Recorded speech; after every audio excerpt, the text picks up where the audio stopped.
اصل دین سیکھیں اللہ کی کتاب سے اور اللہ کے نبی کی سنت سے، جو وہاں سے مل جائے بولے ٹھیک ہے۔ تو صحیح بات یہ ہے کہ سورہ فاتحہ کا جو تعلق نماز کے ساتھ ہے وہ دوسرے قرآن کا نہیں ہے، کیونکہ سورہ فاتحہ ہر رکعت میں آپ نے پڑھنی ہے، اور اللہ کے نبی صلی اللہ علیہ وسلم نے فرمایا صحیح مسلم میں، یہ حدیث قدسی ہے، یعنی اللہ کا فرمان ہے کہ اللہ فرماتا ہے قسمت الصلاۃ بینی و بین عبدی، میں نے نماز کو اپنے اور بندے کے درمیان تقسیم کر لیا، یعنی نماز سے مراد سورہ فاتحہ یہاں پر دی کہ میرا بندہ کہتا ہے الحمدللہ رب العالمین، تو میں آگے سے جواب دیتا ہوں کہ اس نے میری تعریف کی، الرحمن الرحیم، یہ مجھے رحمان اور رحیم مانتا ہے۔ تو نماز کو اللہ نے اپنے اور بندے کے درمیان تقسیم کر لیا ہے۔ سنن ابو داود اور ترمذی کے اندر عبادہ بن صامت رضی اللہ تعالیٰ عنہ کی حدیث ہے، کہتے ہیں ایک دفعہ ہم لوگ فجر کی نماز اللہ کے نبی صلی اللہ علیہ وسلم کے پیچھے پڑھ رہے تھے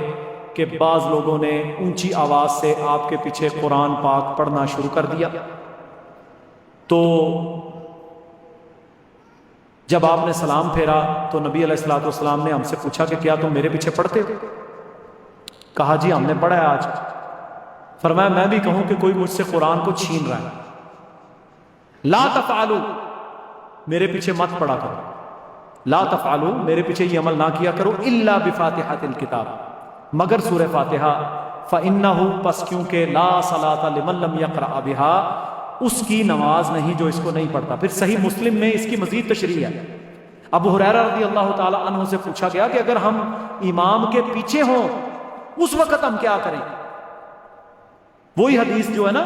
جس میں نماز کو اللہ نے اپنے اور بندے کے درمیان تقسیم کر لیا، یہ حدیث حضرت ابو ہریرہ کی روایت ہے۔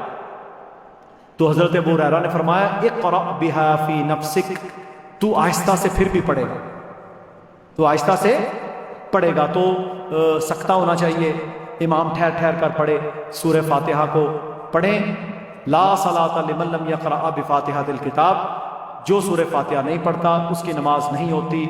یہی جمہور علماء اور محدثین کا منہج رہا ہے۔ فقہ حنفی کے اندر بہرحال ہے کہ ان کے نزدیک یا اور بہت سارے علماء کے نزدیک وہ کہتے ہیں کہ جی سن لینا ہی کافی ہے، لیکن اتنی